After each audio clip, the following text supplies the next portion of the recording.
का हो, आप उस सुंदर सी छवि को अपने घर लेकर आइए। प्रातःकाल जब सब सो रहे हों, ब्रह्म मुहूर्त में उठकर उनका नख से लेकर पैरों से लेकर सिर तक ध्यान कीजिए। एक एक अंग को निहारिए, जैसे एक पुत्र वत्सला माँ। मैंने कल भी शायद इन शब्दों को आपके बीच में रखा था, फिर दोहराते हुए अपने शब्दों को। एक पुत्र वत्सला माँ अपने गोद के बच्चे को बार बार देखती है, बार बार उसके हाथों को देखती है, उसके गालों को चूमती है, उसके पांवों को देखती है, उसके एक एक अंग को निहारने का प्रयास करती है, चूमती है, चाटती है, प्यार करती है, अपनी वात्सल्यता उस पर उड़ा देती है। तो आप भी उस वात्सल्य को, उस प्रेम को अपने ठाकुर जी के सामने उड़ेलने का प्रयास कीजिए। उनके हाथों का दर्शन कीजिए, उनकी आकृति कैसी है, उन्होंने ड्रेस कैसी पहनी है, उस ड्रेस में कौन से रंग के फूल लगे थे, कौन से रंग की वो बेसमेंट में ड्रेस थी, उस पर गोटा की नारी कौन से रंग की लगी थी, आज मेरे ठाकुर जी ने कौन से रंग की पोशाक पहनी थी, उनके गले में कौन से रंग की माला थी, गेंदे की थी, गुलाब की थी, मोगरा की थी, वैजंती माला थी, भिन्न भिन्न प्रकार के फूलों की माला को धारण कराइए। कानों में कैसे आभूषण थे, हीरे मणियों से सुसज्जित मेरे ठाकुर ने, मेरे प्रिया प्रियतम ने कानों में आभूषण पहने हैं। नासिका में उनके नाक का आभूषण है, मांग में किशोरी जी के सिंदूर भरा है, मांग सजी है फूलों से, आभूषणों से मांग सजी है, हाथों में कंगन है, चूड़ियां हैं, किशोरी जी के पाँव में पायल है, बिच्छू हैं, और बिच्छू में भी किस प्रकार के नग जड़े हैं। देवियां आभूषण पहनती हैं सुंदर सुंदर, एक पसंद नहीं आता, अपने ऊपर लगाकर देखते हैं ये कलर सूट करेगा या नहीं करेगा, नहीं ये अच्छा नहीं है, इसे एक साइड रख दो, ये डिजाइन अच्छा है, नहीं नहीं ये भी अच्छा नहीं है, इसे एक साइड रख दो। जैसे आप अपनी आकृति को सजाने के लिए प्रयास करते हो, वैसे ठाकुर जी को सजाने का प्रयास करो। ये रंग अच्छा लगेगा, ये कॉम्बिनेशन अच्छा लगेगा, इसका मिक्सअप अच्छा रहेगा या नहीं रहेगा। सजाइए, मनो के भाव से ठाकुर जी को सजाइए। जैसे जैसे जितना जितना आप ध्यान करते जाओगे, डूबते जाओगे। और आपको ये भी बता दूं कि जब आप इस क्रिया को, ध्यान की क्रिया को करने लगेंगे, तो हो सकता है आपके नेत्र भारी हो जाएं, सिर भारी हो जाए, आपके नेत्रों से अश्रुपात भी होने लगेगा। घबराइएगा मत उस स्थिति में। ये आप जब करने लगेंगे, जैसे एक परीक्षार्थी अपनी परीक्षा का अनुमान, अव्वल आने का अनुमान तब लगा लेता है जब उसे लगता है कि मेरा पेपर अच्छा हुआ तो मैं पोजीशन, बोलिए ना,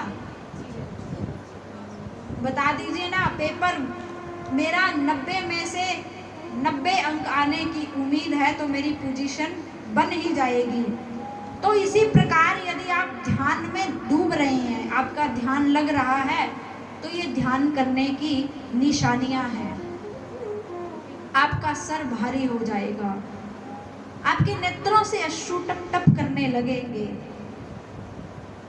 और आपको लगेगा कि बस शून्य है, शून्य, सब कुछ शून्य है।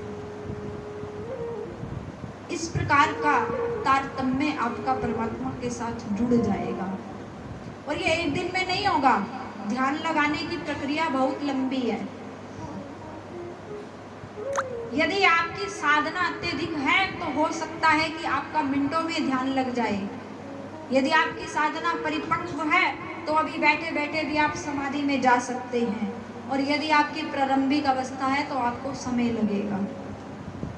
फिर आपको समय देना है उस चीज के लिए। आपको सुंदर सा भजन लगाकर, मधुर सा भजन लगाकर अपने ठाकुर के उस स्वरूप को पीना है, अंदर उतारना है। एक बार में नहीं उतरेगा। एक दिन प्रयास करोगे, आपका मन कहेगा यार उठो, कुछ नहीं है यहाँ, कुछ नहीं आनंद आ रहा। लेकिन जब आप बैठते रहोगे, रोज बैठते रहोगे, रोज थोड़ा थोड़ा ध्यान करोगे, पहले नख से लेकर शिख तक, पैरों से लेकर मुख तक, फिर मुख से लेकर पैरों तक, फिर अंत में ठाकुर जी के पैरों का या मुख का ही ध्यान कीजिए बस।